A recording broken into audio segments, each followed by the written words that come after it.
यहाँ पर जो भी चीजें रखी हैं वो या तो भूतिया हैं या श्रापित या किसी शैतानी प्रथा का हिस्सा। कभी कभी चीनी को बोतल में कैद रखना ही बेहतर है। तुम्हारे पेरेंट्स घर में कोई भूतिया चीजें नहीं लाते? उन सबको एक कमरे में बंद रखा है ताकि हम सेफ रहें। क्या किया है तुमने? मैंने उसे बाहर निकाला। किसने? एनाबेल। अस्सलामुअलैकुम दोस्तों, इमेजिन करो कि आपकी बर्थडे वाले दिन आपकी मॉम एक गिफ्ट करें आपको, वो गिफ्ट जो आपको बचपन में बहुत ही ज़्यादा पसंद था। अब उस गिफ्ट को देख के आप लोग खुश तो बहुत ज़्यादा हो गए क्योंकि वो एक बचपन की याद ताज़ा होगी आप लोगों की और वक्ती तौर पर एक खुशी मिलेगी। लेकिन आपने कभी ये नहीं सोचा होगा कि उससे कभी किसी का जानी नुकसान भी हो सकता है। सोचो ज़रा, आप अपने किसी काम के लिए अपने घर से बाहर जा रहे हो और आपने अपने अपार्टमेंट की, अपने घर की, आपने लाइट्स ऑफ कर दी हैं, आप अपने काम में चले गए हैं और जब आप लोग वापस आते हैं घर में, आप लोग लाइट ऑन करें तो वही गिफ्ट जो आपको मिला था वो आप लोगों के सामने खड़ा हो, तो क्या फील करोगे आप?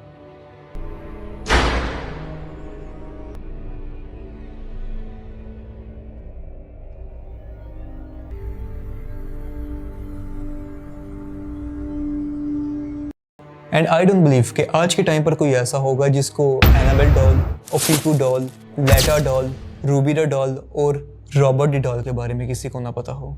अगर आप लोगों में से किसी को इन डॉल्स के बारे में नहीं पता तो मैं ये सजेस्ट करूँगा कि एक बार उनकी वीडियो ज़रूर देख लें आप लोग। और जब तक आपको उसके बारे में नहीं पता होगा आप लोग इस स्टोरी का मज़ा नहीं ले सकते। फिर आप लोगों ने इस कैरेक्टर के ऊपर काफ़ी ज़्यादा मूवीज़ को देखा होगा। Annabelle, Annabelle doll, Annabelle come home, इस नाम से आप लोगों ने काफ़ी ज़्यादा मूवीज़ को देखा होगा। और ये सिर्फ कोई मूवीज़ ही नहीं बल्कि किसी कहानी से इंस्पायर होकर ये एनाबेल डॉल के कैरेक्टर को बनाया गया है।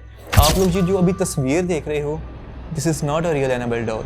ये असल एनाबेल डॉल नहीं है और ना ये इसकी असल स्टोरी है। असल एनाबेल डॉल ये वाली है और इस डॉल का नाम एनाबेल डॉल नहीं बल्कि इस डॉल का नाम रैगडी एंड डॉल है, जिसको हम लोग एनाबेल डॉल के नाम से भी जानते हैं। अब ये बहुत कम लोग जानते हैं एनाबेल डॉल के असल नाम के बारे में। ज़्यादातर लोग इसे एनाबेल डॉल के नाम से ही जानते हैं। और ये जो डॉल है ये आज भी एक म्यूज़ियम के अंदर, उन्होंने एक ग्लास के अंदर यहाँ पे इसको बंद करके रखा है। और ये जो असल डॉल है ये आज भी इंग्लैंड के एक म्यूज़ियम, लोरेन ओकल्ट म्यूज़ियम में मौजूद है। अब लोरेन ओकल्ट म्यूज़ियम ये किसका था? एड लोरेन और वॉरेन लोरेन का। अब ये दोनों पैरानॉर्मल इन्वेस्टिगेटर थे। अब आप लोगों ने एक नाम को अपने जहन में रखना है, रैगडी एंड डॉल को, ठीक है? ये एनाबेल डॉल का असल नाम है। अब जो एनाबेल डॉल की जो कहानी है वो भी इन दो पैरानॉर्मल इन्वेस्टिगेटर एड लोरेन और वॉरेन लोरेन ने ही इनको स्टडी किया था। ओके, तो अब ये सारी स्टोरी को समझने के लिए हमें थोड़े पहले के टाइम में जाना पड़ेगा। अब ये कहानी शुरू होती है 1970 के वक्त में। अब 1970 के अंदर एक औरत अपनी बेटी जिसका नाम डोना था उसको एक डॉल गिफ्ट करती है जिसका नाम होता है एनाबेल डॉल। अब उस लड़की को डॉल से खेलने का बहुत शौक था। अब उसकी जो एज थी वो 28 साल हो चुकी थी और वो एक नर्स थी। उसके बावजूद उसको डॉल से खेलने का इतना शौक था तो उसकी माँ ने उसको एक डॉल गिफ्ट की जिसका नाम था एनाबेल डॉल।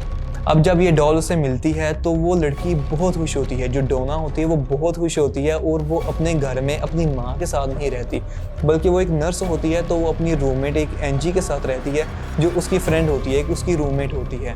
अब डोना का वक्त के साथ साथ उसके साथ लगाव काफ़ी ज़्यादा हो जाता है। जब उसकी फ्रेंड एनजी ये नोटिस करती है कि ये हमारे साथ तो बातचीत नहीं कर रही, अपने स्टाफ मेंबर के साथ इतना ये फ्रेंडली नहीं हो रही जितना ये डॉल के साथ हो रही है, और ये अच्छी बात भी नहीं है।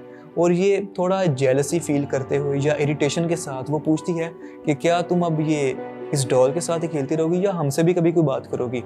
तो वो एक वक्ती तौर की खुशी ज़रूर होती है, लेकिन डोना से कहती है कि मुझे ये बचपन में ही बहुत पसंद थी तो मुझे अब ये गिफ्ट मिला है तो मैं बहुत ज़्यादा खुश हूँ।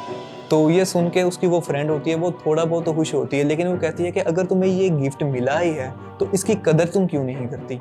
जब तुम सोती हो तो कभी ये अलमारी पर पड़ी होती है और या कभी ज़मीन पर। अब कम से कम इसको तुम संभाल के तो रखो। तो डोना आगे से कहती है कि तुम कैसी बातें कर रही हो, मैं ऐसा भला क्यों करूँगी? मुझे तो ये डॉल इतनी पसंद है कि मैं जब रात को सोती हूँ तो अपने सरहाने के नीचे, अपने पिलो के नीचे रख के सोती हूँ। अब ये काफ़ी ज़्यादा ना वियर्ड फील होने लगता है। अब एनजी क्या कह रही है कि इसको कभी मैं ज़मीन से उठा रही हूँ, कभी मैं अलमारी से पकड़ी हूँ, कभी ये कहाँ पर पड़ी होती है और कभी ये कहाँ पर पड़ी होती है। लेकिन जो डोना होती है वो कहती है मैं तो अपने सराहने के नीचे रख के, अपने पिल्लो से नीचे रख के इसको सोती हूँ। तो ये कैसे अलमारी में जा सकती है या कभी बाहर सेन में जाके गिर सकती है? ऐसा कुछ नहीं हो सकता। हाँ, इतना ज़रूर हो सकता है कि उसके बेड से नीचे गिर जाए। इतनी बात समझ में आ रही है। तो एनजी ये सुन के बहुत हैरान होती है, क्योंकि वो केयर करने वाली लड़की होती है और हर टाइम वो कोई ना कोई चीज़ संभाल रही होती है, तो उसको पता होता है कि कौन सी चीज़ कहीं पे पड़ी है और कौन सी नहीं। अब एक रात क्या होता है, अब डोना सो रही होती है और सेम एनाबेल डॉल उसके पिलो के नीचे होती है। अब वो नोटिस करती है कि एनाबेल डॉल कुछ मूव कर रही है, ये हिल रही है। तो वो कहती है शायद ये मेरा वहम भी हो सकता है, ऐसा कुछ नहीं हो सकता। तो वो दोबारा सो जाती है। लेकिन जब अगले दिन उठती है तो दोबारा उसे एनजी यही बताती है कि ये अपनी पोजीशन पे नहीं थी, ये अपनी जगह पर नहीं थी। अब ये सुनते ही डोना को थोड़ा ख्याल आता है कि मैंने रात के टाइम जो था इस डॉल की मूवमेंट कुछ नोटिस की थी, ये क्या हो सकता है। खैर वो अपने काम में चली जाती हैं। जब भी वो अपने अपार्टमेंट में वापस आती हैं अपने हॉस्पिटल से, क्योंकि वो एक नर्स होती है, तो जब वो दोनों सहेलियां वापस आती हैं तो वो क्या देखती हैं कि ढेर सारे कागज होते हैं। अब उस पे क्या लिखा होता है, हेल्प अस। उनको यही लगता है कि किसी फ्रेंड की शरारत होगी उनको डराने के लिए। लेकिन आहिस्ता आहिस्ता बालों में बंधे हुए सारे खिलौने कभी उसके बेड से मिल रहे हैं, कभी उसके बेड से नीचे से मिल रहे हैं, और कभी कभी तो इतने ज़्यादा लेटर्स होते थे जिसके ऊपर हेल्प अस और कई बार वो चीज़ें उनके साथ लिखी होती थी। अब जैसे जैसे ये टाइम गुजरता गया तो डोना को रियलाइज़ होता गया कि ये डॉल नॉर्मल नहीं है, इसके साथ कुछ ना कुछ तो हो रहा है, कोई ना कोई एक्टिविटी है तो ज़रूर है जो इसके साथ हो रही है। तो एक रात अपने अपार्टमेंट में जब वो लोग वापस आते हैं तो अपनी दोस्त एनजी को बोलती है कि तुम अपने रूम में मत सो, तुम मेरे रूम में मेरे साथ मेरे बेड पर सो जाओ। तो वो दोनों एक ही रूम में सो रहे होते हैं। तब उनको रियलाइज़ होता है कि एनाबेल डॉल जो थी वो उसके पिलो के नीचे से निकल जाती थी रात को। अब ऐसी कई चीज़ें थी जो इन लोगों ने नोटिस कर ली थी और वो बहुत ज़्यादा डर गई थी। एक बार कुछ ऐसा होता है कि एमरजेंसी में इन लोगों को अपने घर से जाना पड़ता है, तो डोना और एनजी अपने घर की सारी लाइट्स को ऑफ करके तो अपने काम पर चली जाती हैं। लेकिन जब वो वापस आती हैं अपने घर की लाइट्स को जब वो ऑन करती हैं, अब डोर ओपन कर रही हैं वो, तो उनके सामने वही डॉल एनाबेल डॉल उनके सामने खड़ी होती है वहाँ पे। How creepy is that. आप लोग खुद सोचो, जो आप लोगों को कभी कोई गिफ्ट मिला हो, कोई स्टफ टॉय हो, आप लोग घर में अकेले रहते हो, तो जब आप लोग घर में वापस आओ और सामने वो खड़ा हो तो क्या फील करोगे, और उसके हाथ में फिर एक चाकू भी हो। अब ये सारी चीज़ें देख के तो वो काफ़ी ज़रा घबरा जाती हैं, क्योंकि उसके अंदर एक ईवल डीमन मौजूद होता है। अब एनाबेल डॉल एक डॉल है, एक नॉन लिविंग ऑब्जेक्ट है, वो क्या ही कर सकती है, लेकिन उसके अंदर एक ईवल डीमन मौजूद होता है जो ये सारे काम कर रहा होता है। आप लोग सबसे पहले ये फुटेज देखें।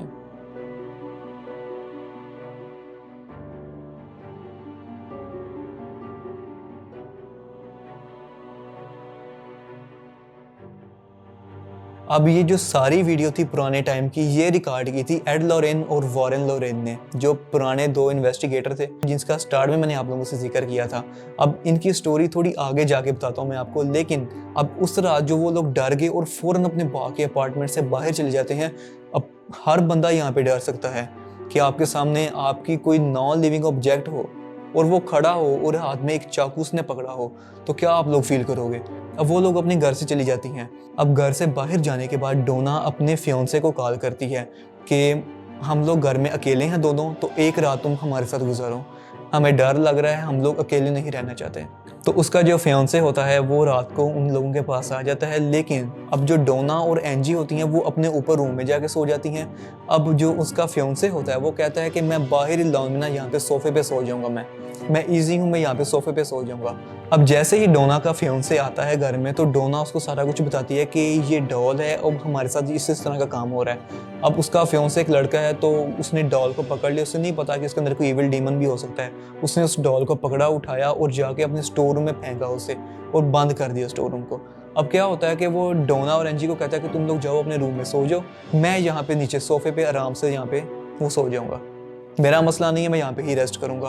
तो वो दोनों फ्रेंड होती हैं, वो चली जाती हैं एक रूम में जाके सो जाती हैं। लेकिन जब रात का वक्त ज़्यादा होता है तो वो ये नोटिस करता है कि उसके गले के ऊपर कोई चीज़ बैठी हुई है और यहाँ से उसका कोई गला दबा रहा है। अब गला दबा रहा है लेकिन उसको नज़र कुछ नहीं आता। जब वो उठता है और वो जाके डोना को और एनजी को बताता है कि मेरे साथ ये हो रहा है, मेरा गला दबाया जा रहा है और मेरे सीने पे कुछ हो रहा है। तो वो कहती हैं कि क्या हो रहा है तुम्हारे सीने पे ऐसा। तो वो उसकी जब शर्ट उतरवाते हैं तो देखते हैं कि सारे जो नाखून है उसके जिस्म पे वो लगे होते हैं, जैसे फिंगरप्रिंट होते हैं वो यहाँ पर नज़र आ रहे होते हैं कि किसी चीज़ ने वाकई में इनका गला दबाया है। अब ये सारा कुछ होने के बाद जैसे तैसे वो रात गुजारते हैं और अगले ही दिन वो पहला काम क्या करती हैं, एड लॉरेन और वॉरेन लॉरेन को वो कॉल करते हैं जो पैरानॉर्मल इन्वेस्टिगेटर थे। तो उनको कॉल करते हैं और उनको बताते हैं कि ये हमारे साथ सारा मामला हो रहा है, ये डॉल थी हमारे साथ, हम लोगों ने देखा है कि हमारे घर में हमारे सामने ये खड़ी है। तो इसके हाथ में चाकू था, अब हम लोगों ने स्टोर में बंद किया है, लेकिन अभी भी वो स्टोर में ही है। अब एनजी बता रही है कि रात को जो इसका फियांसे है उसके साथ ये काम हुआ है कि उसका किसी ने गला दबाया और सारे जिस्म पर निशान पड़े हुए हैं। तो वो दोनों जो मियाँ बीवी होते हैं वो इस केस को स्टडी करना शुरू करते हैं, लेकिन तो वो क्या बताते हैं कि ये कोई नॉर्मल डॉल नहीं है, इसके अंदर एक ईवल डीमन मौजूद है जो आप लोगों को तंग कर रहा है। तो इसी के साथ साथ कहा जाता है, जैसे वो उर्दू में कहते हैं ना कि जितनी मुँह उतनी बातें, वैसे ही कहा जा रहा था कि यहाँ पर 7 साल कोई बच्चा या बच्ची थी जिसकी यहाँ पर डेथ हो चुकी थी, तो उसका नाम एनाबेल डॉल था। जबकि जो डॉल है जो आप लोग देख रहे हो इसका नाम रैगडी एंड डॉल है। अब बहुत से लोग होंगे जो एनाबेल डॉल इस डॉल को समझ रहे होंगे, लेकिन ये एक क्यूट सी डॉल है यार। ये सिर्फ मूवी का एक कैरेक्टर था जिसको उन्होंने एनाबेल डॉल का नाम दिया था। असल डॉल जो थी वो ये वाली डॉल है जिसका नाम है रैगडी एंड डॉल। उसी का निक नेम आप समझ लें कि इसका नाम जो है वो है एनाबेल डॉल। तो जो इस डॉल का जो केस था वो भी एड लॉरेन और वॉरेन लॉरेन ने ही स्टडी किया था। तो उन लोगों ने कहा कि ये डॉल आप लोग हमें दे दो, हम लोग इसे क्लेंस करेंगे और अपने म्यूजियम में रखेंगे। और यही वजह है कि आज भी ये डॉल 50 से 60 साल हो चुके हैं, ये डॉल आज भी लॉरेन ओकल्ट म्यूजियम में मौजूद है और ये कैद है। अब एक टाइम ऐसा आया था कि जो क्रिश्चियन के जो फादर होते हैं उन लोगों ने इस डॉल को इसकी अपनी कब्र से निकाल के दूसरे के अंदर जो था इसको रखना था। तो इन लोगों ने बिल्कुल कैमरा की सिक्योरिटी में, वहाँ पे सिक्योरिटी भी थी, कैमरा ऑन करके तो उन लोगों ने इस डॉल को एक जगह से उठा के सिर्फ दूसरी जगह पर रखा था। लेकिन एक शख्स, सिर्फ डैन रोवेरा के नाम से एक बंदा था, तो उसने कहा था कि मैं इसको, वो भी एक पैरानॉर्मल वैसे इन्वेस्टिगेटर था, तो उसने ये कहा था कि मैं इसको म्यूजियम में लेके जाऊँगा और अपने घर में भी लेके जाऊँगा। तो क्या वजह थी कि इसकी डेथ की वजह भी क्या ये एनाबेल डॉल ही थी? और आप लोग किस टॉपिक पर वीडियोस देखना चाहते हो आप लोग ये कमेंट सेक्शन में ज़रूर बताइएगा। अल्लाह हाफिज़।